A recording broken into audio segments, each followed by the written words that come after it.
Peanut పెరిగండి. వీటికి కావాల్సిన పదార్థాలు కొత్తిమీర, పచ్చిమిర్చి, ఉల్లిపాయ. చాలా సింపుల్ అండి. ముందుగా పచ్చిమిర్చి, కొత్తిమీర సన్నగా ముక్కలు కోసుకోవాలి.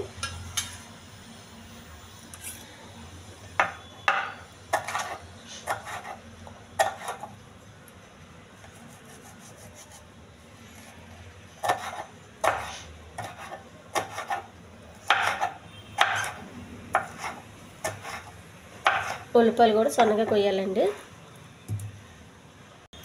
ఒక గిన్నె తీసుకోవాలి. కొత్తిమీర, పచ్చిమిర్చి, ఉల్లిపాయలు,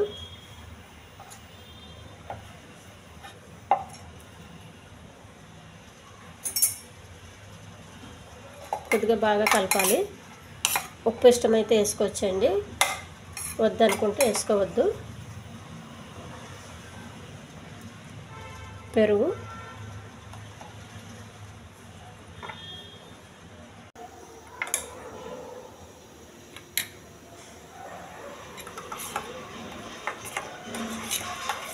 పీనట్ పెరుగు రెడీ అయిపోయిందండి. ఇది మనం అన్నంలో కలుపుకు తినొచ్చండి, చాలా బాగుంటుంది. ఈ ఛానల్ నచ్చితే సబ్స్క్రైబ్ చేయండి, షేర్ చేయండి, లైక్ చేయండి, కామెంట్ చేయండి.